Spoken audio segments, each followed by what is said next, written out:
Dios te bendice, hermano. Recibe un cordial saludo de parte de la Iglesia Edificando la Familia en la Fe. Nuestros pastores Joel y Aurester Barrio Nuevo. En esta noche estaremos estudiando la tipología bíblica de la puerta del oriente. Como sabemos, hemos estado estudiando cada una de las puertas de Israel, de la Jerusalén del tiempo de Nehemías. Y también estaremos estudiando la tipología espiritual de los restauradores de la puerta del oriente. Pero no queremos comenzar sin antes declarar una palabra sobre ti y que oremos en este momento y levantemos un clamor al Señor. Padre, te damos gracias por este día. Bendice a cada uno de mis hermanos, Señor. Te damos gracias por tu palabra. Te damos gracias, Señor, porque esta palabra, Señor, sabemos que entrará hasta lo más profundo de nuestros corazones, Señor. Te damos gracias por la bendición de poder estar juntos en armonía estudiando tu palabra, Señor. Espíritu Santo, te damos gracias por tu presencia. Bendícenos, Señor. En esta hermosa noche, Señor, te damos gracias una vez más por el privilegio de ser parte del cuerpo de Cristo, Señor.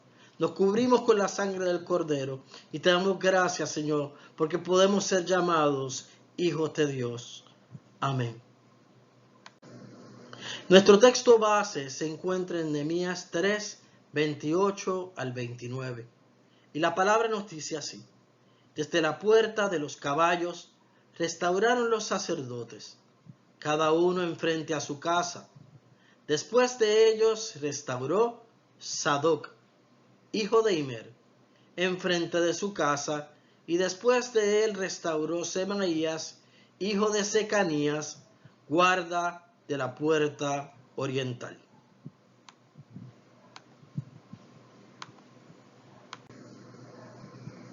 ¿Qué es la puerta oriental? Veamos. A la puerta oriental de Jerusalén también se le llamaba la puerta dorada o la puerta de la hermosa. Recordemos el pasaje de Hechos 3 al 2, donde se encontraba el cojo y pedía limosna. En Hebreos, el término se conoce como Sha'ar HaRahamim, la puerta de la misericordia. Actualmente es la puerta más vieja de la antigua ciudad, habiendo sido reconstruida en el siglo VI y el siglo VII después de Cristo. También es la puerta que da acceso más directo al monte del templo. Si una persona en el tiempo de Jesús o en el tiempo de Nehemías pudiera pasar por los arcos de la puerta oriental, estaría muy cerca de donde se encontraba el templo judío o el templo de Jerusalén. Así que esta puerta nos habla de acceso al templo, a la presencia de Dios.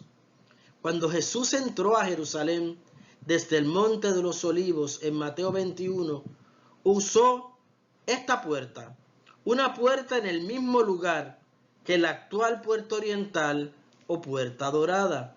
Es interesante que se le conoce como puerta dorada porque esta puerta se encuentra frente al Monte de los Olivos, y desde el Monte de los Olivos es que nace el sol y comienza a brillar, y al brillar el sol irradiar su luz sobre los ladrillos de las murallas de Jerusalén, esos ladrillos parecen estar hechos de oro.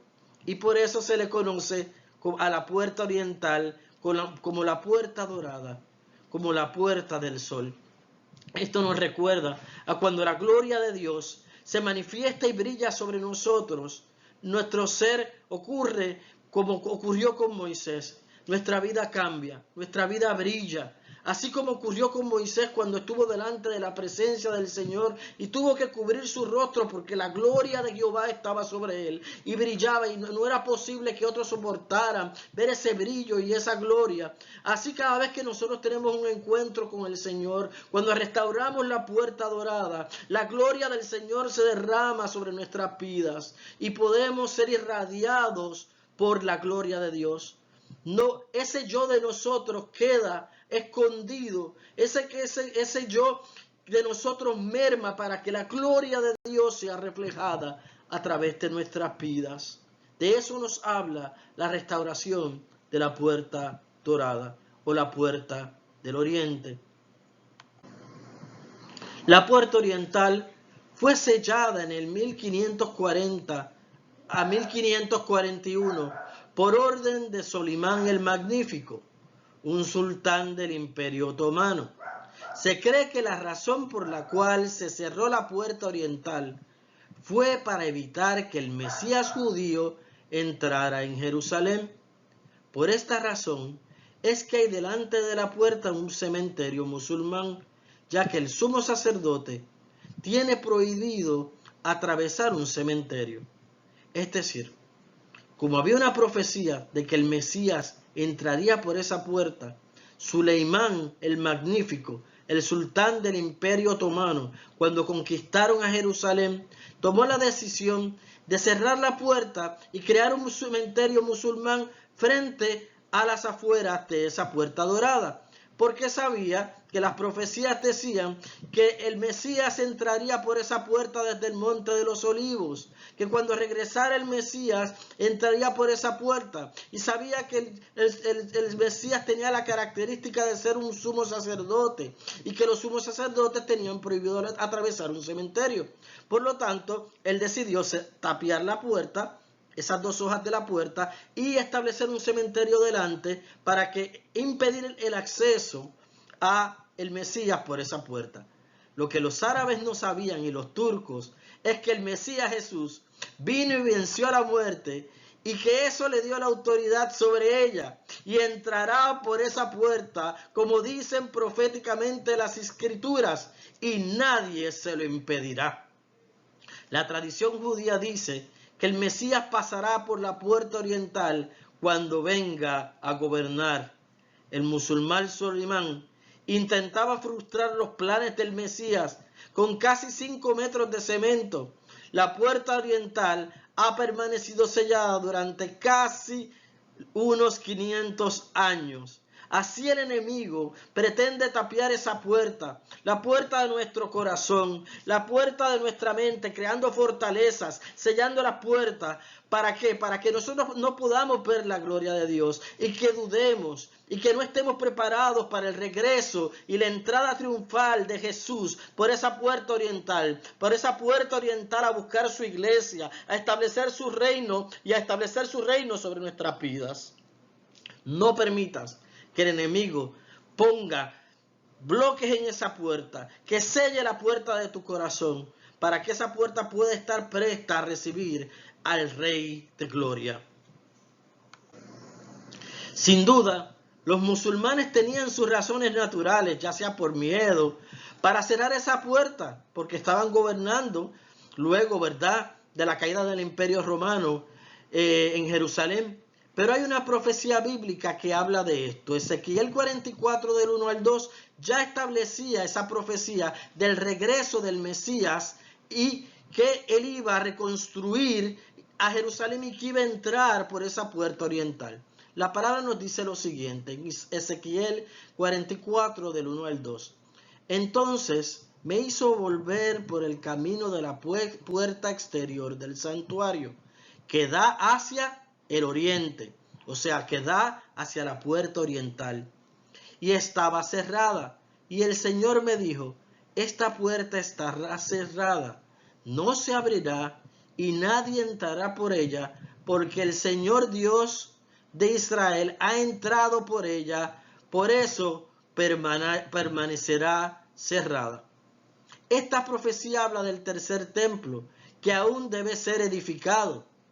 Notemos que la puerta está sellada, y aunque el pueblo de Israel está esperando a un Mesías, ya Jesús entró por esa puerta una vez. Y veremos que esa fue la puerta que Jesús usó cuando entró en la entrada triunfal de Jerusalén. Así que esa puerta permanecerá cerrada hasta que venga Yeshua, Jesús, nuestro Mesías, nuevamente a recoger su iglesia. No se conoce el diseño de la puerta oriental en tiempo de Nehemías, pero en la actualidad tiene 2 puertas, aunque están selladas. Curiosamente, los musulmanes y los judíos también reconocen que esta puerta está relacionada con el juicio final, y por ellos le pusieron los siguientes nombres a las 2 puertas. A una la llaman la puerta del arrepentimiento y a la otra la puerta de la misericordia. ¿Cuál es el significado espiritual de la puerta del oriente? Si vemos, hermanos, notaremos que para los tiempos de Nehemías y para los tiempos de Jesús, esta puerta daba acceso al templo. Aquí vemos el templo. Y notamos que en la actualidad esta puerta se encuentra tapiada. Y este es el cementerio que los musulmanes establecieron para que alegadamente se impidiera el paso al Mesías. Si recorremos hacia abajo, estaremos caminando hacia el valle de Josafat, y ese valle comienza a dirigirnos hacia el monte de los olivos, que está en la parte contraria, justamente al frente del monte. La palabra dice que el Mesías cruzará y entrará por esta puerta. Este fue el camino que Jesús ya también recorrió en la entrada triunfal de Jerusalén y por las puertas por las cuales Jesús entró. Pero permanecerá cerrada hasta que Jesús venga nuevamente. Y notemos, hermanos, cómo también el pueblo de Israel más abajo también ha establecido un cementerio judío. Y lo curioso de esto es que los pies de cada una de las personas que están enterradas en ese lugar, de los judíos que están enterrados en ese lugar, están mirando hacia la puerta dorada. Porque ellos creen que el Mesías, cuando llegue el Mesías a la tierra, los judíos también creen eso, que los muertos serán levantados, serán resucitados. Así que, hermano, cuando venga Jesucristo, los muertos en Cristo, como dice la palabra, habrá cumplimiento profético y todo ojo verá cuando sean levantados los muertos en Cristo también. Esa será una de las señales. Pero la palabra nos dice que quienes restauraron la puerta dorada o la puerta oriental fue Sadoc. Sadoc en hebreo significa justo. Solamente los justos podrán restaurar la puerta dorada o la puerta de oriente. El significado de justo bíblico está relacionado con 12 aspectos. Por una parte, hacer lo correcto, hacer irreprensible, es decir, vivir de tal manera que nadie tenga algo de qué reprendernos, amonestarnos o censurarnos justamente. Por otra parte, ser justo es tener una relación con Dios. Y para ello se deben de tener dos características en nuestro vivir: una unión cercana a Dios y realizar en todo momento lo correcto. Solo aquellos que tienen una relación cercana a Dios y realizan en todo momento lo correcto podrán restaurar y podrán entrar por la puerta del oriente. La puerta dorada también nos habla de cuando la presencia de Dios abandona el templo. En Ezequiel 10, del 18 al 19, el profeta Ezequiel ve la gloria del Señor salir del templo por la entrada de la puerta oriental de la casa del Señor. La gloria se desplaza entonces al este de la ciudad hacia el monte de los olivos. Eso lo vemos en Ezequiel 11:23. Es decir, que cuando Ezequiel tuvo la visión de que la gloria de Dios abandonaba el templo, la gloria de Dios salió por la puerta oriental y se dirigió hacia el monte de los olivos. Y la palabra nos dice en Ezequiel 11 al 23, el Espíritu me elevó y me llevó por la puerta oriental de la casa de Jehová, la cual mira hacia el oriente. Y he aquí, a la entrada de la puerta 25 hombres, entre los cuales vi a Hazanías, hijo de Azur, y a Pelatías, hijo de Benaía, principales del pueblo.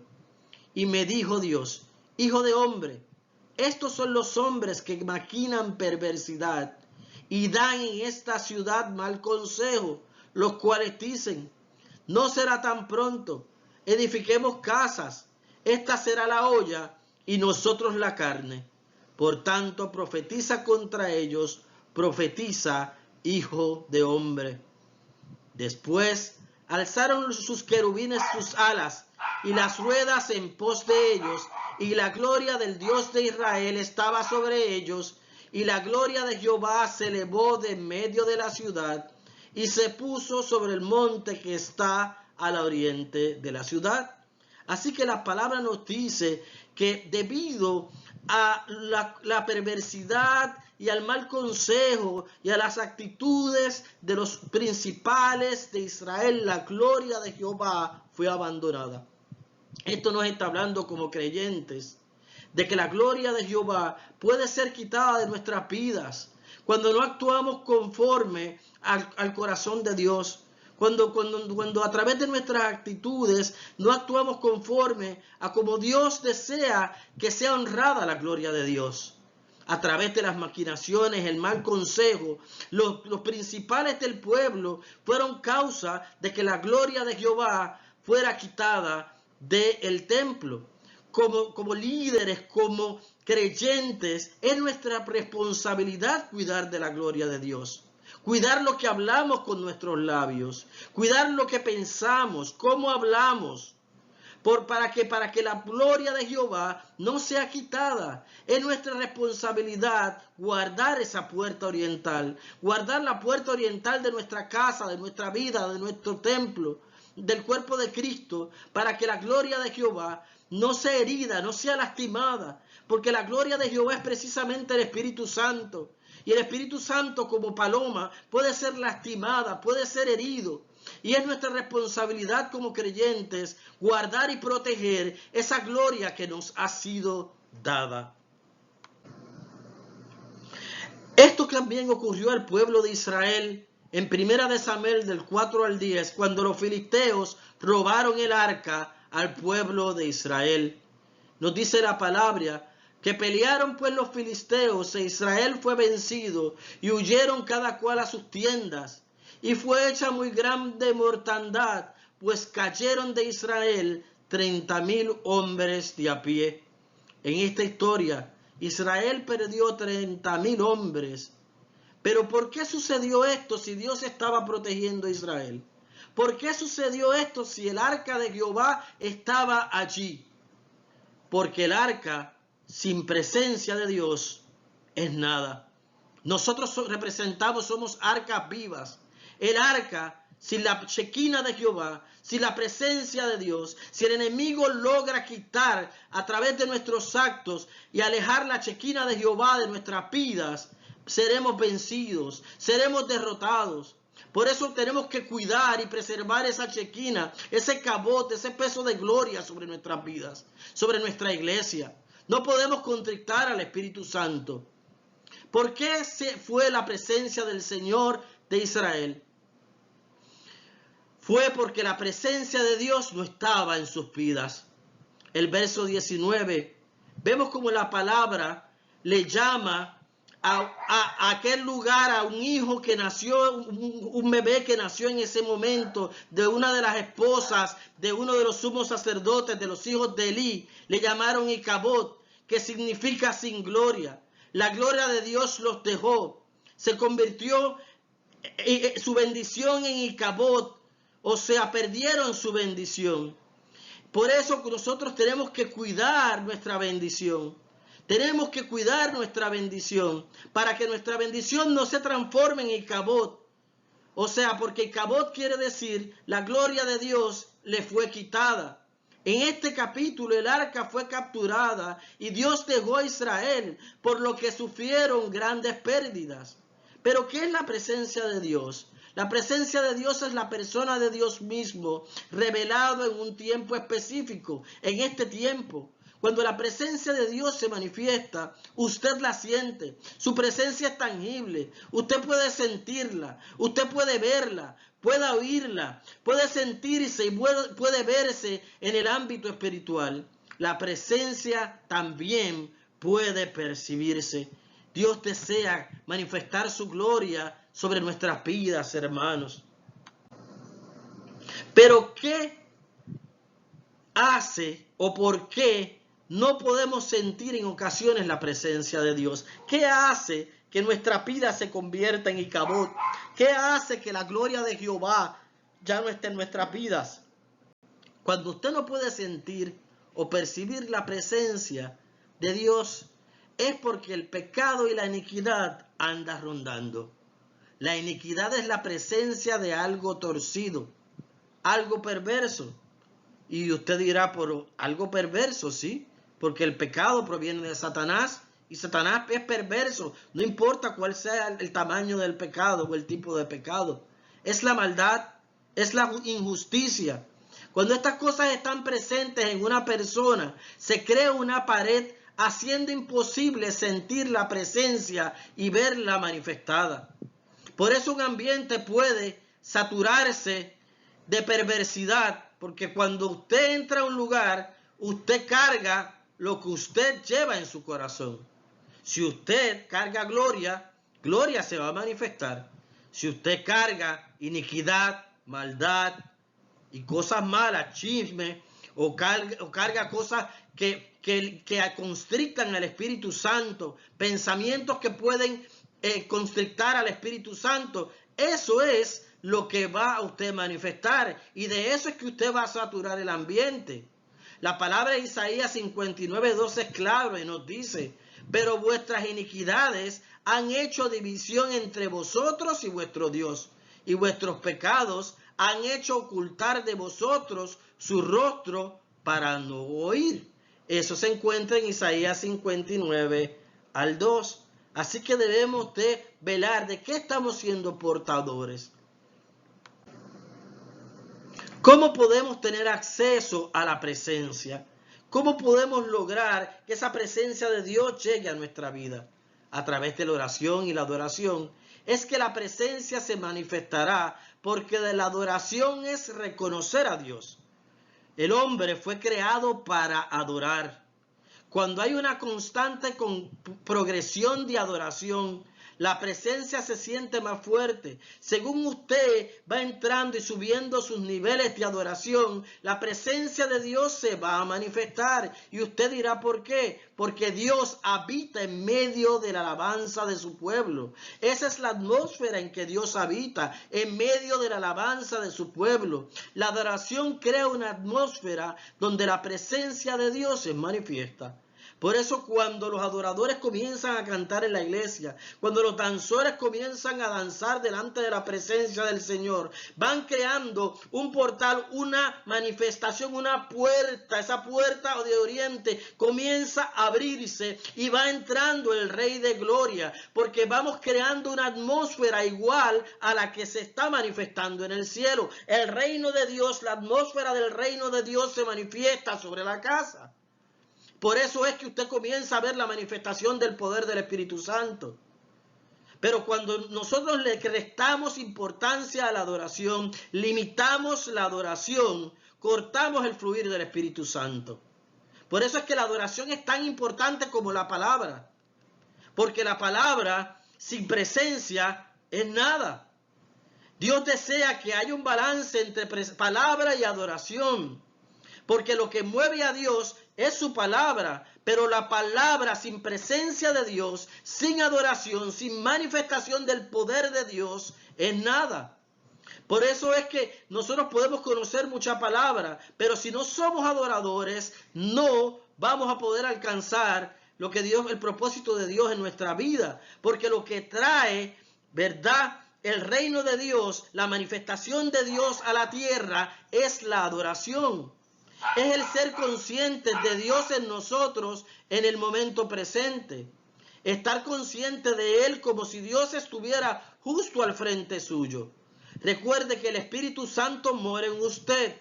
Una atmósfera se construye a través de declaraciones, de palabras, de oración y adoración. Cada persona que tiene un estilo de vida de oración y adoración siempre será un portador de la presencia de Dios. Por eso es que tenemos que nosotros ser no solamente oidores, sino también hacedores de la palabra de Dios y adoradores. Por eso la palabra dice que Jesús le dijo al Espíritu, a través del Espíritu a la samaritana, porque la hora viene y la hora es que el Padre busca adoradores que le adoren en espíritu y en verdad. Lo que busca Dios es adoradores. personas que se sometan a sus reinados, porque cuando usted se somete al reinado de Dios, establece el reino de Dios en cualquier lugar que usted camine. Por eso usted puede conocer la palabra y no traer el reino de Dios a la tierra. Satanás conocía la palabra. Satanás le habló a Jesús de la palabra, le citó la palabra a Jesús. Pero ¿cuál era la actitud de Satanás? Satanás fue un adorador. Así que muchas veces podemos nosotros conocer la palabra, pero no ser adoradores. Y Dios desea que se restaure la adoración, que reconozcamos el poder de la adoración en nuestras vidas. ¿Cuáles son las evidencias de que está la presencia de Dios en medio de nosotros? La palabra nos dice que la presencia de Dios tiene un propósito, nos da descanso, nos da paz y abundancia de gozo. En Éxodo 33 al 14, vemos cuando Moisés le dice al Señor, Señor, este pueblo es mucho. Y el Señor le dice, mi presencia irá contigo y te dará descanso. Si en esta noche te sientes cargado y necesitas tener el descanso de Dios, adora, adora, adora. Crea esa atmósfera para que Dios pueda darte descanso. ¿Qué le ocurre a una persona cuando está en la presencia de Dios? Se despierta el temor de Dios dentro de ellos. Cuando usted ve a una persona que no tiene temor de Dios, es porque está ausente de la presencia de Dios. Se despierta el adorador dentro de ellos. Cuando usted ve a una persona que no adora, es porque está ausente la presencia de Dios en su vida. La presencia de Dios hace que usted quiera buscar de Dios. Los adoradores viven en la presencia de Dios y para Dios. Donde quiera que va la presencia de Dios, ahí va a ir el adorador. El adorador va tras la presencia de Dios, se dirige por la presencia de Dios. En esta noche, seamos adoradores, permitamos y sigamos la nube de la presencia de Dios. Vayamos en pos de la presencia de Dios. No permitamos que la presencia de Dios sea quitada de nuestras vidas. Que cada culto, que cada momento en nuestra vida sea un culto, sea nuestro culto racional de adoración a Dios. Que seamos un altar de fuego donde Dios sea exaltado en todo momento. La puerta dorada o la puerta del oriente era la puerta que daba directamente al templo. Así como el tabernáculo, también la puerta de entrada del templo debía dar al oriente. Cuando notamos, hermanos, todos los diseños de Dios, donde Dios establecía una puerta que tenía un significado singular, que nos hablaba de presencia. Fíjense como el tabernáculo, la puerta de Dios daba hacia el oriente. La puerta dorada daba hacia el oriente. Toda puerta que en las escrituras nos habla del oriente, nos habla de un lugar de encuentro con la presencia de Dios. La puerta del oriente lleva una connotación muy especial porque el oriente en hebreo se dice Kadam, que es donde se origina lo espiritual. A la luz de la palabra, el oriente en hebreo es Kadam, que significa donde el tiempo desvanece, antigüedad o eternidad. Es un lugar donde no hay tiempo. Es como un punto dimensional en la creación. Un tiempo fuera del entendimiento natural del hombre. Es ese mundo espiritual. Podemos ver entonces cómo Oriente no es únicamente un punto cardinal, pues lleva una connotación mucho más profunda. Nos habla de encuentro de Dios con el hombre. Nos habla de presencia de Dios. Tanto es así que Dios plantó el jardín del Edén al oriente y es allí donde fluían los 4 ramajes del río de Dios.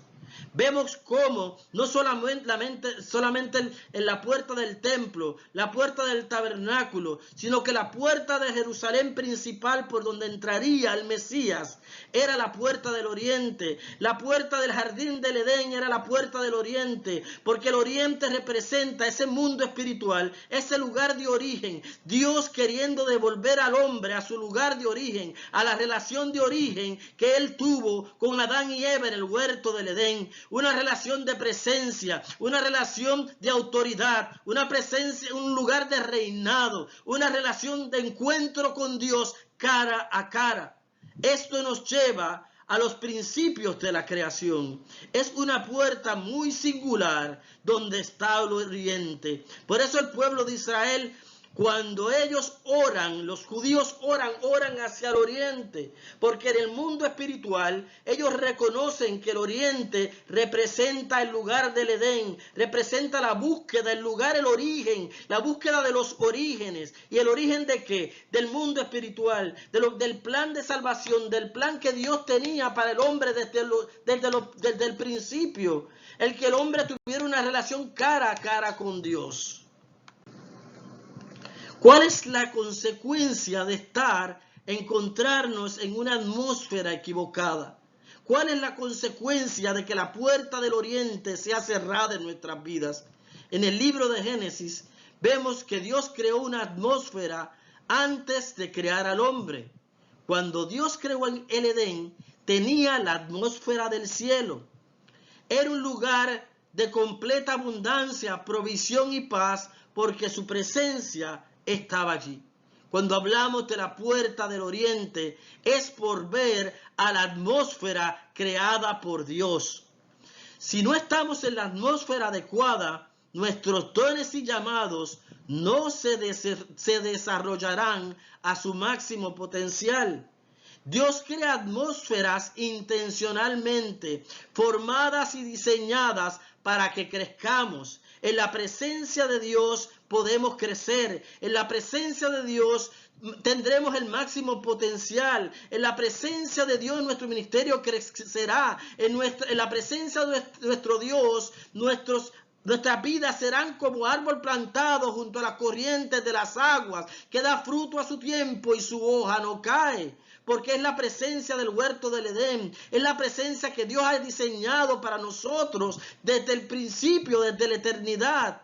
El que crea aquello que nos sostendrá es esa presencia donde nosotros estamos delante de Dios en su capacidad creadora. Estamos delante de Él reconociendo que Él nos sostiene como Adán lo sostenía a Dios. En el huerto del Edén, lo que deleitaba a Dios era la presencia de Adán, que estaba allí Adán y tenía una relación con él, y el hombre se deleitaba en la presencia de Dios. Había sustento para el hombre de parte de Dios. La ausencia de la presencia de Dios es como si un pez estuviera fuera del agua. La atmósfera espiritual equivocada puede deteriorarnos espiritualmente. El no restaurar la puerta del oriente puede deteriorarnos espiritualmente. Cuando vivimos fuera de la presencia de Dios por vivir en pecado, no hay cobertura o protección de la presencia de Dios sobre nuestras vidas. Eso fue lo que le pasó a los soldados de Israel cuando perdieron el arca. No hubo presencia de parte de Dios, quedaron sin cobertura y el enemigo entró por sus puertas. Cerremos las puertas y abramos las puertas a Dios. Cerremos las puertas al enemigo, guardemos la presencia de Dios, carguemos la presencia de Dios, luchemos por la presencia de Dios. No permitas que el enemigo robe la presencia de Dios en tu vida. Y abre las puertas a la presencia de Dios en tu corazón, para que la gloria de Dios entre a tu vida. Nos habla la palabra luego en Ezequiel, que Ezequiel ve la gloria del Señor volver al templo por la puerta que daba al oriente. Es decir, así como salió la gloria de Dios por la puerta del oriente, así nos habla la palabra que entra la gloria de Dios nuevamente hacia el templo por la puerta del oriente. Y nos dice la palabra en Ezequiel 43 del 1 al 5. Me llevó luego a la puerta que mira hacia el oriente.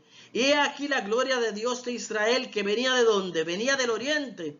Y su sonido era como el sonido de muchas aguas. Y la tierra resplandecía a causa de su gloria.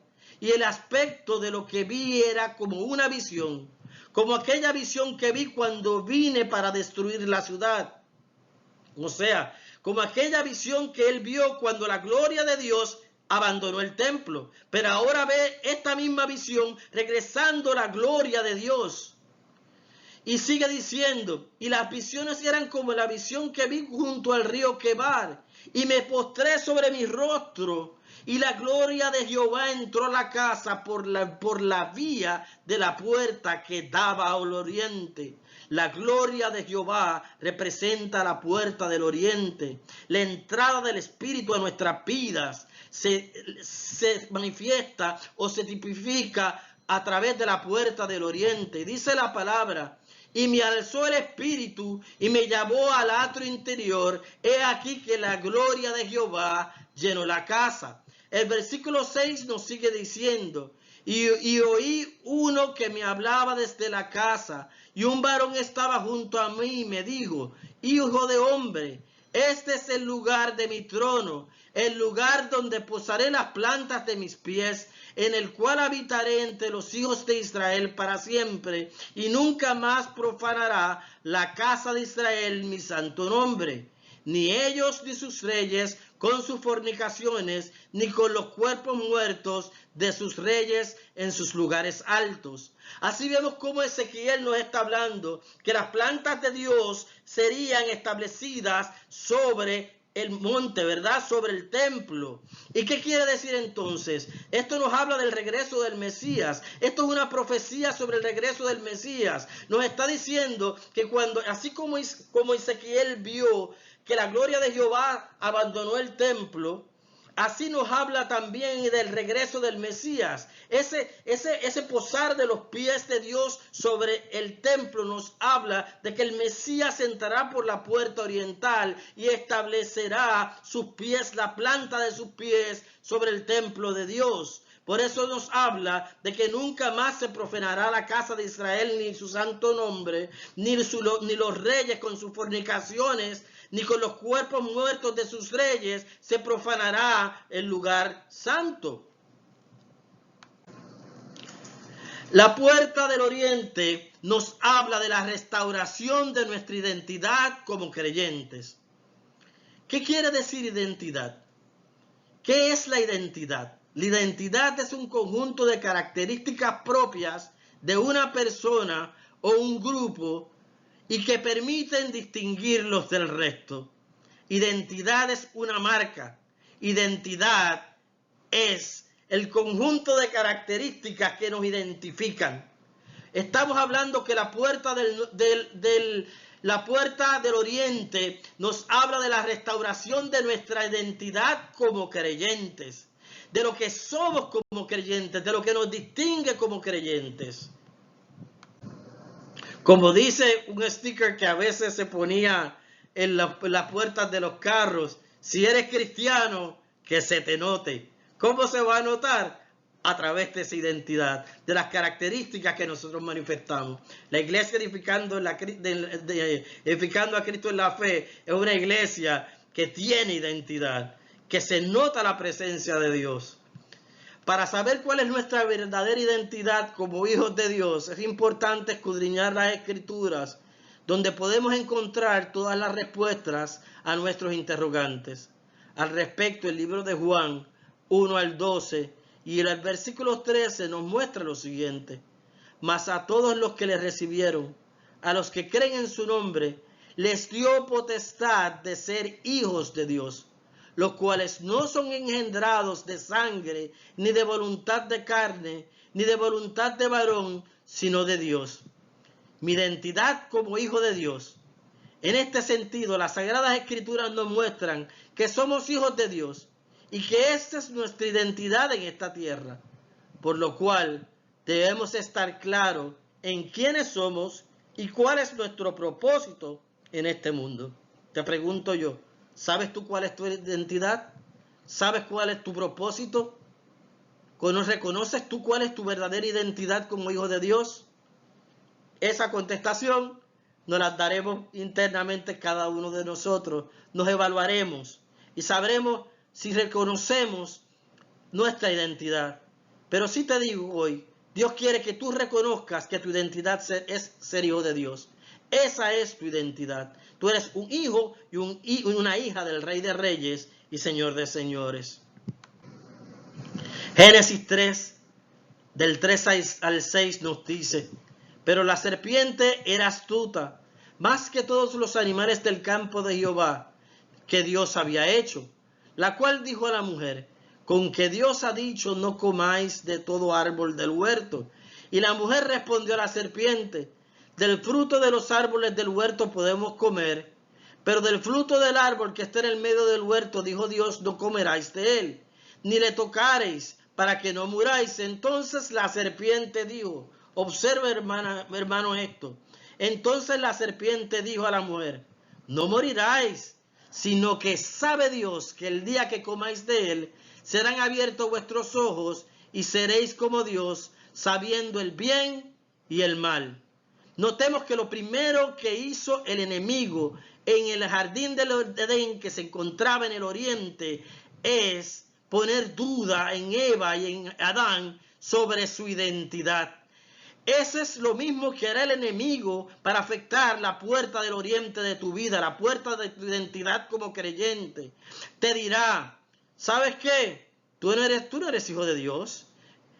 Fíjate cómo él sembró duda y le dijo a la mujer: sino que sabe Dios que el día que comáis de él, serán abiertos vuestros ojos y seréis como Dios. Ya Dios le había dicho a ellos que ellos habían sido creados a la imagen y semejanza del Dios Altísimo. Tú has sido creado a la imagen y semejanza del Dios Altísimo. Es más, no solamente de eso, tú has sido llamado a ser coheredero con Cristo. Tú has sido sellado con la sangre de Cristo. Por lo tanto, lo primero que el enemigo hará será afectar tu identidad como creyente, minar tu identidad como creyente. Es necesario por eso que pongas guarda tu puerta del oriente para hacer un vallado y no creer la mentira, rechazar la mentira del enemigo sobre tu identidad como creyente. ¿Cuál es el propósito de ser hijo de Dios? Establece nuestra identidad. Cuando usted sabe quién es en Cristo, usted se vuelve seguro en quién usted es. Establece igualdad. Usted es tan hijo o hija de Dios por gracia y adopción, como lo es Jesús por naturaleza. Por lo tanto, nos convertimos en coherederos. Ser un coheredero significa que tenemos los mismos derechos y privilegios y herencia que Jesús. Si hijos, también herederos. Herederos de Dios y coherederos con Cristo. Si es que padecemos juntamente con Él, para que juntamente con Él seamos glorificados. Romanos 8 al 17 nos habla sobre esto. Dios es nuestro Padre Celestial. Padre significa fuente de vida, lugar de origen. La puerta del oriente es nuestro lugar de origen. Es reconocer que Dios es nuestro Padre, nuestra fuente de vida. Dios es tu fuente. Notemos cómo desde el jardín del Edén corrían los 4 ríos. Hoy Dios te dice, hoy corre el río de la paternidad mía sobre ti. Corre mi ADN sobre ti espiritual. Dios te dice, tú tienes mi ADN, tú tienes el ADN de un campeón, de un vencedor. Como se dice en el campo, hijo de gato caza ratón, hijo de tigre sale pintado. Así que nosotros tenemos ese ADN de Cristo en nuestras vidas. Tenemos el ADN, el origen de Dios. Nuestra provisión viene de Él y su protección. Usted tiene que confiar en Él como su fuente de vida, porque Él es el que es. Somos sus hijos. Dios aquí nos da primeramente una identidad. Nos identifica como sus hijos. Luego viene el oficio o don que podamos desarrollar para Él. Dios nos reconoció con el mismo, de acuerdo a Romanos 5:10, como sus hijos. Porque si siendo enemigos fuimos reconciliados con Dios por la muerte de su Hijo, mucho más estando reconciliados seremos salvos por su vida. Por la muerte de Jesús nuestra identidad de hijos fue restaurada. O sea, Romanos 5 al 10, y lo repito, dice: porque si siendo enemigos fuimos reconciliados con Dios por la muerte de su Hijo, mucho más estando reconciliados seremos salvos por su vida. Por la muerte de Jesús nuestra identidad de hijos fue restaurada. no olvidemos que la identidad más importante como ministros o líderes es ser hijos de Dios. ¿Sabes algo, hermano? Dios te ve a ti como su hijo. Aunque tú seas apóstol, seas ministro, seas pastor, seas profeta, seas cualquier don de los ministerios, ¿verdad? Cualquier tipo de ministerio que tenga el hombre, bajo el ministerio quíntuple. Esos ministerios son para ministrar a los hombres. Pero cuando tú ministras a Dios, tú no te acercas como el apóstol tal, o como el profeta tal, o como el evangelista tal, sino tú te tienes que acercar como hijo de Dios. Si aún tuvieras título de ministro, pero no vivieras como un hijo de Dios, no tendrías acceso a la entrada de la puerta oriental. Así que Dios te dice que no olvidemos que la identidad más importante en nuestra vida no es ser ministros, sino ni líderes. Lo importante para Dios es que seas hijo, porque puedes ostentar un título y no ser llamado hijo. Fíjate cómo dice la palabra que en el tiempo final el Señor nos dirá: echaron fuera demonios, hablaron nuevas lenguas, hicieron milagros, pero yo no conozco, porque dejaron de ser hijos de Dios. Dios te va a reconocer a ti como hijo. Ese es el sello o la marca que te reconocerá ante ti ante Dios. Esa es la marca que te reconocerá a ti como hijo, el sello de ser hijo de Dios. El restaurar la puerta del oriente es restaurar nuestra confianza en Él y en Dios como creyentes. Esta puerta es la Sha'ar Kadim, es la puerta para entrar a la dimensión del Espíritu. Recordemos que es donde se declaran las cosas que no son para que sean. Segunda de Reyes 13, del 15 al 19 nos dice: y Eliseo le dijo: toma un arco y flechas. Y él tomó un arco y flechas. Entonces dijo el rey de Israel: pon tu mano en el arco. Y él puso su mano sobre el arco. Entonces Eliseo colocó sus manos sobre las manos del rey. Y dijo: abre la ventana hacia el oriente. Y él la abrió. Entonces Eliseo dijo: tira. Y él tiró. Y Eliseo dijo: flecha de victoria del Señor y flecha de victoria sobre Aram, porque derrotarás a los arameos en Afec hasta exterminarlos. Entonces añadió: toma las flechas. Y él las tomó. Y dijo al rey de Israel, golpea la tierra. Y él la golpeó 3 veces y se detuvo. Y el hombre de Dios se enojó con él y dijo: deberías haber golpeado 5 veces o 6 veces. Entonces hubieras herido a Aram hasta exterminarlo. Pero ahora herirás a Aram solo 3 veces. Veamos, hermanos, cómo esta historia nos dice que el rey de Israel va donde Eliseo. Y Eliseo le dice: toma un arco. Y el rey tomó el arco y la flecha y extendió el arco. Y Eliseo puso su mano sobre el arco y sobre la mano donde Eliseo sostenía la flecha. Así Dios también coloca sus manos sobre nosotros en la mano en que estamos sosteniendo el arco y la flecha.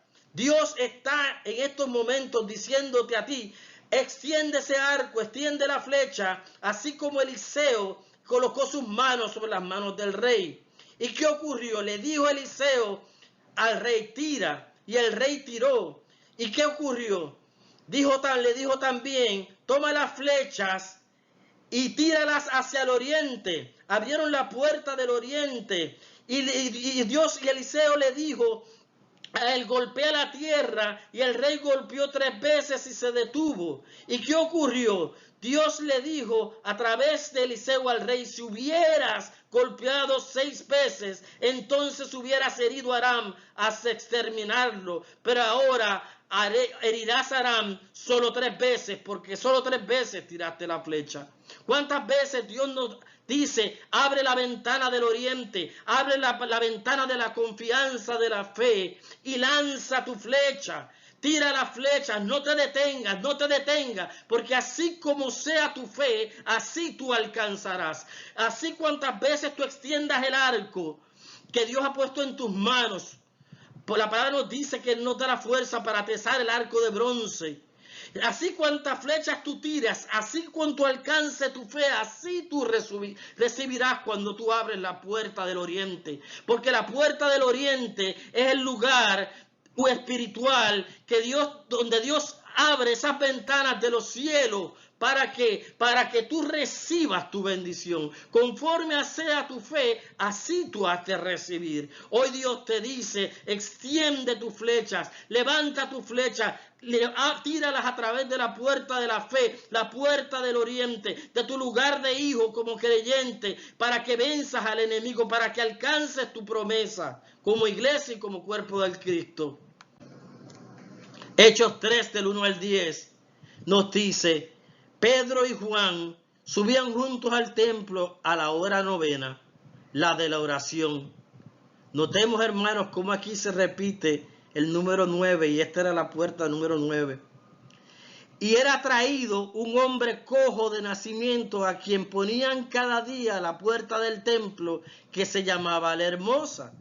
Así que lo colocaban en la puerta dorada o en la puerta de la misericordia, porque la puerta dorada se le conocía también como la puerta de la Hermosa. O sea, la puerta del oriente era la puerta de la Hermosa. Y nos sigue diciendo que se colocaba allí a ese cojo para que pidiese limosna de los que entraban en el templo.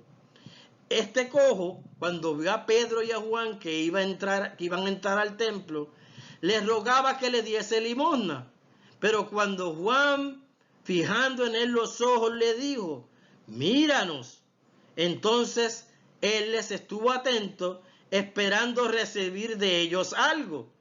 Mas Pedro dijo, no tengo plata ni oro, pero lo que tengo te doy. En el nombre de Jesucristo de Nazaret, levántate y anda. Y tomándole por la mano derecha le levantó, y al momento se le afirmaron los pies y tobillos, y saltando se puso en pie y anduvo, y entró con ellos en el templo andando y saltando y alabando a Dios.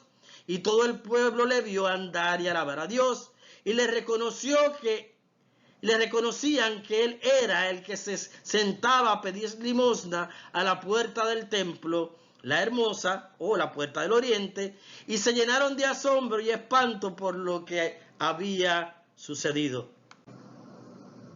Notemos que el cojo era traído a la puerta del oriente para que pidiera limosna a la puerta.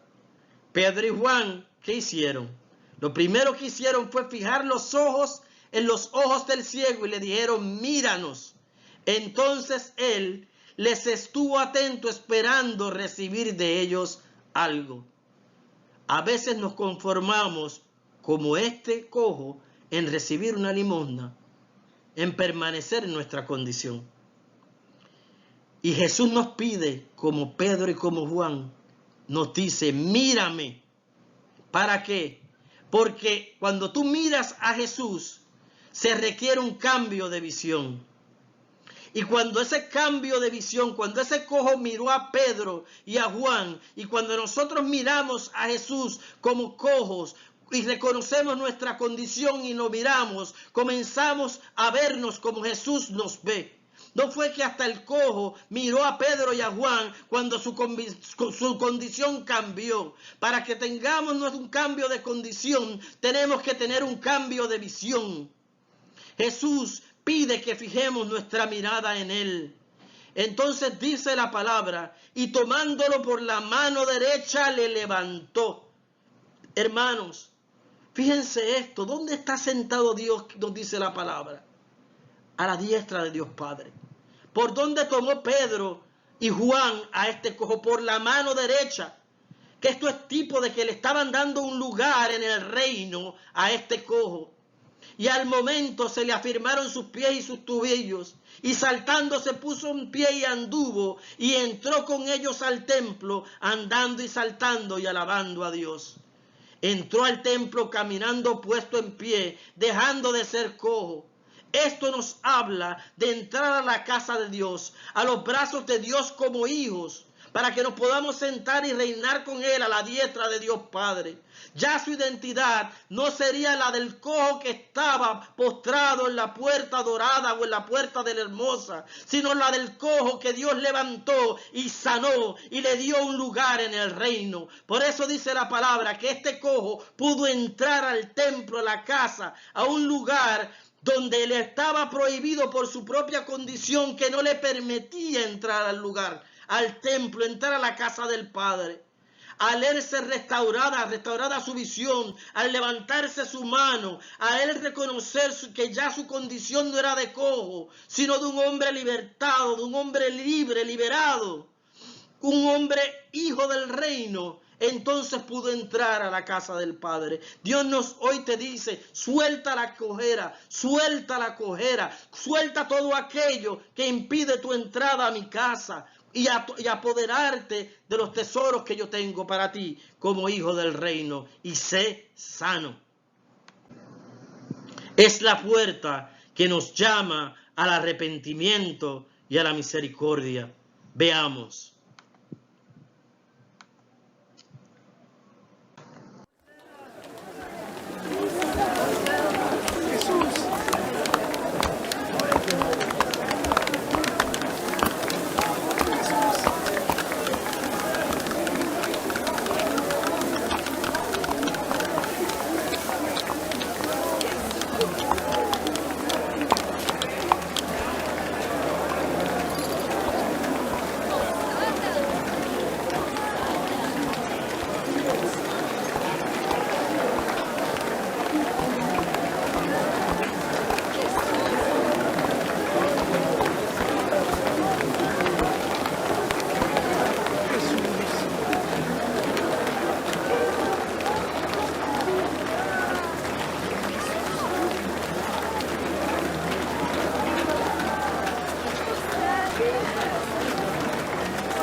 ¿Eres tú el rey de los judíos?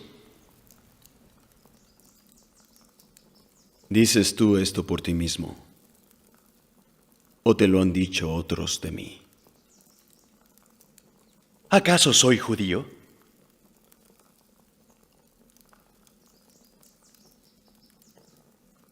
Tu nación y los principales sacerdotes te han entregado a mí. ¿Qué es lo que has hecho? Mi reino no es de este mundo.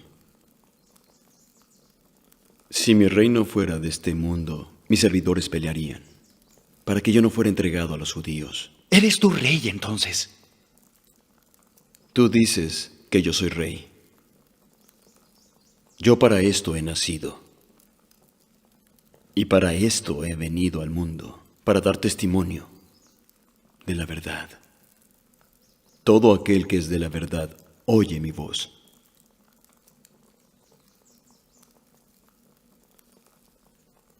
¿Qué es la verdad? Me habéis presentado a este como un hombre que desvía al pueblo.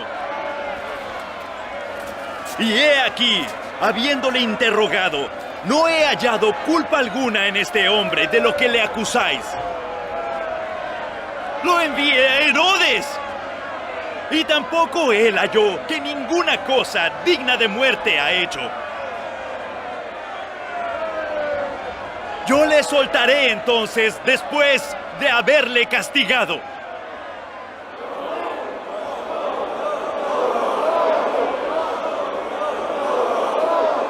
Según la costumbre, en esta época del año un prisionero es liberado. Barrabás. Suelta a Barrabás.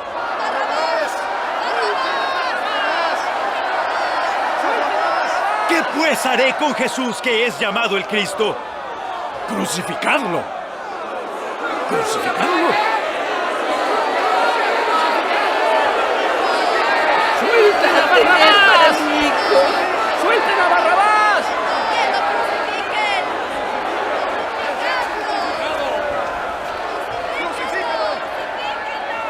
crucifiquen! Inocente soy yo de la sangre de este justo. Allá vosotros.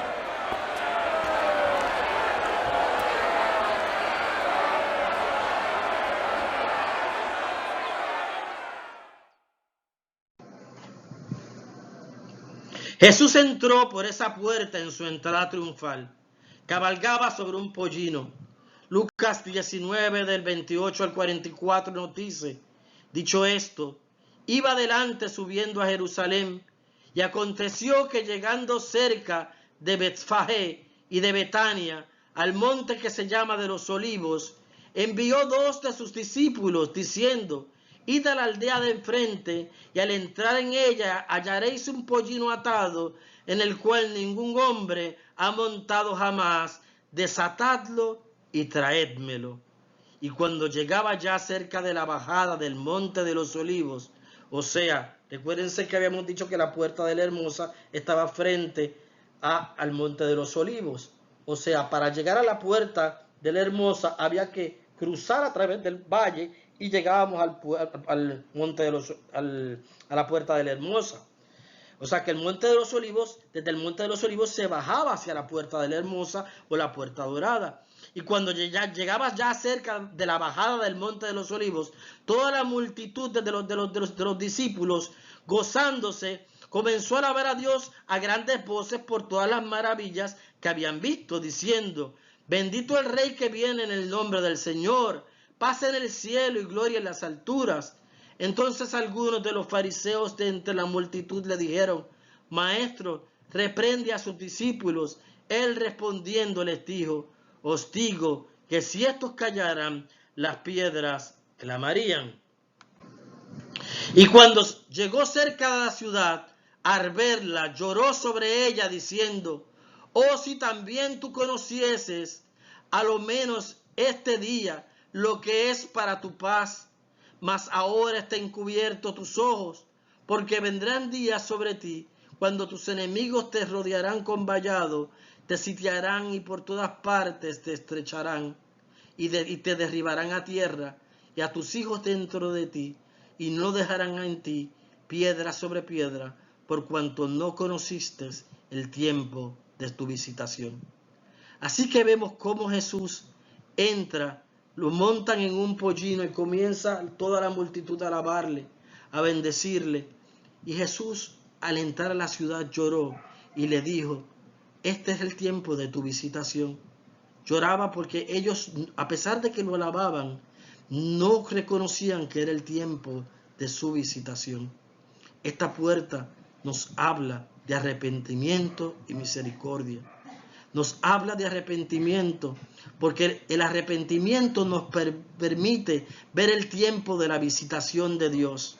Si aquellos hombres o aquellas mujeres que alababan al Señor hubieran reconocido realmente quién era Jesús, se hubieran arrepentido y se hubieran dado cuenta de que ese era el momento de la visitación del Rey, que el Rey estaba entrando, el verdadero Rey estaba entrando por las puertas de su ciudad. Dios te llama hoy a arrepentimiento, pero también te llama a misericordia. Los mismos que gritaban Hosana fueron los que luego le gritaron crucifícale. ¿Por qué? Porque la misericordia y el arrepentimiento van juntos. Nosotros recibimos misericordia cuando somos llamados a arrepentimiento. Hermanos, ¿cuántas veces nosotros no tenemos misericordia contra otros? Juzgamos, hacemos cosas que no debemos. Cuando hacemos esos actos demostramos que no tenemos misericordia. Cuando gritamos crucifícale, al igual que hicieron con Jesús, y hacemos esto con nuestro hermano o con una persona necesitada, estamos gritando también a Jesús: crucifícale. Estamos demostrando y actuando como hizo el pueblo de Jerusalén. Así que la palabra nos dice en Mateo 9:13: id pues y aprended lo que significa misericordia quiero y no sacrificio, porque no he venido a llamar a justos, sino a pecadores al arrepentimiento. Dios nos está llamando a arrepentimiento, a tener misericordia, a no olvidar que somos salvos por misericordia. Y por lo tanto, si fuimos salvos por misericordia, debemos de actuar con misericordia. Veamos. Esta es una puerta profética relacionada con la segunda venida del Señor. Cuando el Mesías venga, Él pondrá sus pies en el monte de los olivos, desde donde partió en su primera venida. Hechos 1 del 9 al 12. Esta puerta simboliza la segunda venida del Señor. También en el libro de Mateo 24-27 dice, porque como el relámpago que sale del oriente y se muestra hacia el occidente, así será también la venida del Hijo del Hombre. Noten cómo la palabra dice, como el relámpago sale ¿de dónde? Del oriente y se muestra hacia el occidente, así será también la venida del Hijo del Hombre. Así que nos habla de la entrada por la puerta del oriente. Nos llama a estar preparados para la segunda venida de Cristo.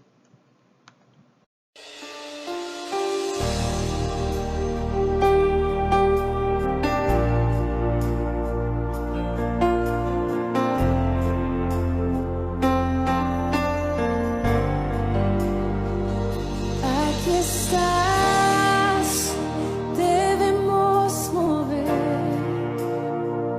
te adoraré, te adoraré. Aquí estás, obrando en mí, te adoraré, te adoraré. Aquí estás, debemos mover, te adoraré, te adoraré. Aquí estás, obrando en mí, te adoraré, te adoraré. Te llamamos milagroso, abres camino, cumples promesas, luz en tinieblas, mi Dios, así eres tú. Milagroso, abres camino, cumples promesas, luz en tinieblas, mi Dios, así eres tú. Aquí estás, sanando mi corazón, te adoraré, te adoraré.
siempre estás sobrando, siempre estás sobrando, aunque no pueda ver, estás sobrando, aunque no pueda ver, estás sobrando, siempre estás sobrando, siempre estás sobrando, aunque no pueda ver, estás sobrando, aunque no pueda ver, estás sobrando, siempre estás sobrando,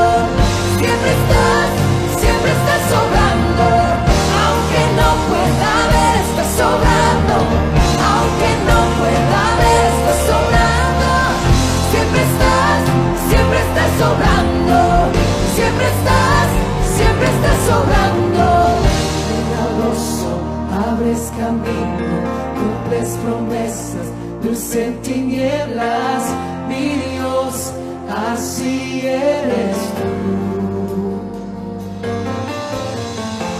Milagroso, abres camino, cumples promesas, luz en tinieblas, mi Dios, así eres tú.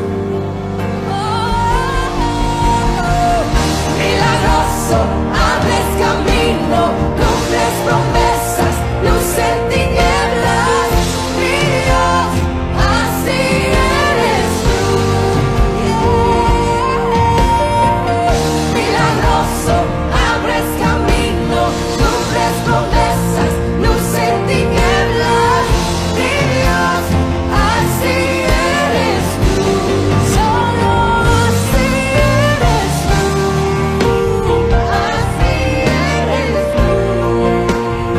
Así eres tú. Así eres tú. Así eres tú. Así eres tú.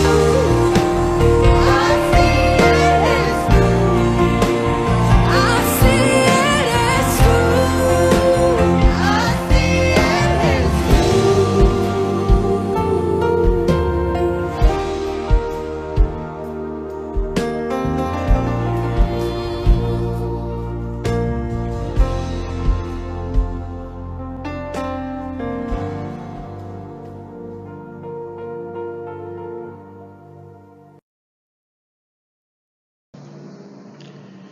¿Cómo podemos entonces estar preparados para la venida del Señor? Primero, buscar ser semejantes a Cristo ahora. Primero, el estímulo que procede de la expectativa gloriosa de ver al Señor debe de estar en nuestro corazón. Pero fíjate, hermano, como nuestro primer punto es buscar ser semejantes a Cristo ahora, no después, ahora. Veamos cómo la palabra en 1 de Juan del 2 al 3 nos dice: amados, ahora somos hijos de Dios y aún no se ha manifestado lo que habremos de ser. Pero sabemos que cuando Cristo se manifieste en su segunda venida, seremos semejantes a Él porque lo veremos como Él es. Y todo el que tiene esta esperanza puesta en Él se purifica, así como Él es puro. Así que nos dice que todo el que tiene esa esperanza se debe de estar purificando para que venga la preparación para cuando Él venga en esa segunda venida, nosotros poder estar puros. Si en verdad quieres ser como Cristo, cuando Él venga y lo veas y podamos verlo, tenemos que procurar que ser como Él ahora. Piensa en la dinámica psicológica de estos versos. Cuando dice: todo el que tiene esta esperanza puesta en Él, se refiere a tener la esperanza de ser como Cristo. Cuando Cristo se manifieste, seremos semejantes a Él. ¿Quién tiene esta esperanza puesta en Él? Es decir, quien espera ser como Él, se purifica ahora. Este es el punto. Si en verdad quieres ser como Cristo cuando Él venga y lo veas, tú vas a procurar ser como Él ahora. No mañana, sino ahora. Ahora es el tiempo. Ahora es el tiempo de hacerlo, hermano. Ya cuando Él venga, será tarde.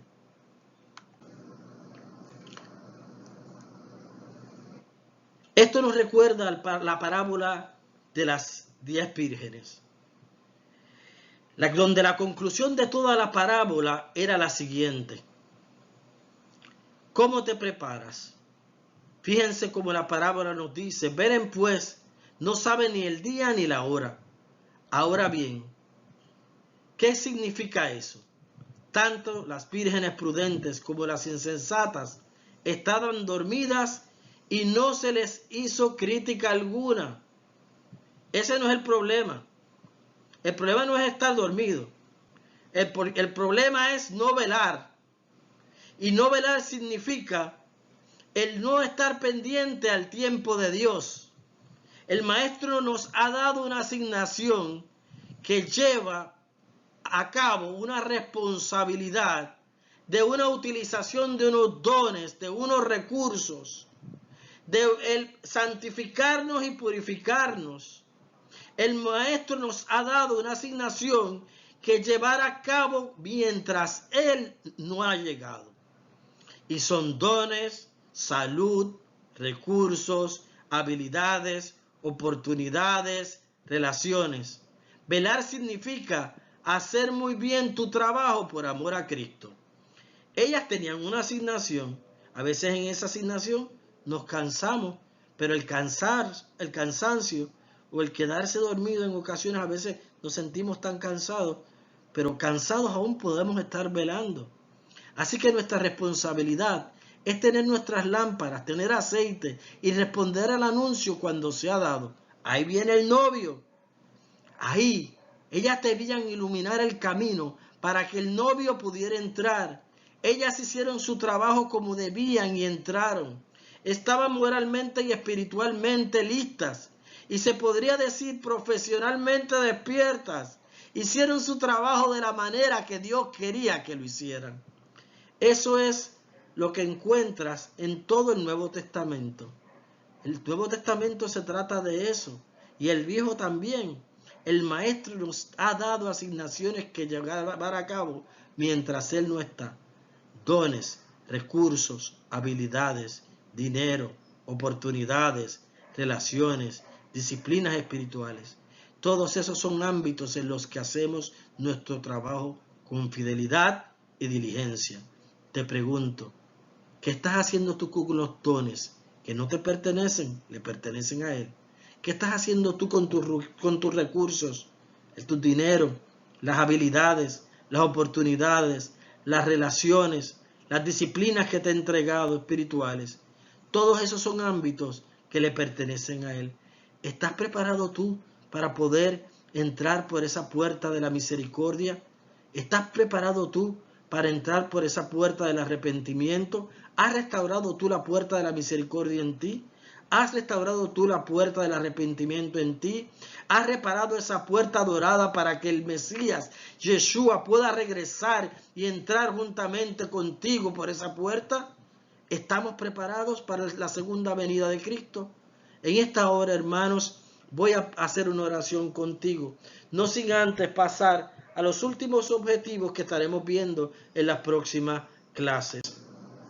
En las próximas clases estaremos viendo la tipología bíblica de la restauración de la puerta del juicio en nuestra vida como creyentes y la tipología bíblica de los restauradores de la puerta del juicio. Padre, en esta hora te damos gracias por cada uno de estos hermanos, Señor. Te pedimos, Señor, que podamos ser como estas vírgenes, ser prudentes, Señor, y estar preparados, Señor. Tú sabes que el cansancio a veces nos arrecia. A veces, Padre amado, nos sentimos agotados. Pero pedimos una fortaleza, tu fortaleza, Señor. Que restaures, Padre amado, esa puerta dorada, esa puerta del oriente en nuestras vidas y que podamos, Señor, abrirla, Señor. Y ser fieles a tu llamado y mirar como tus ojos nos ven, Señor. Que podamos restaurar nuestra identidad en ti. Que podamos restaurar nuestra fe. Que podamos ser restaurados en ti, Señor, y tomar la posición que nos corresponde como hijos del reino. Y que podamos, Señor, estar preparados, purificados para tu segunda venida. Si en esta hora, hermano, tú no has conocido al Señor como Señor y Salvador personal, te invitamos a que te prepares también y que recibas al Señor como Señor y Salvador personal para que puedas restaurar esta puerta en tu vida. En el nombre poderoso de Jesús. Amén. Hasta la próxima clase.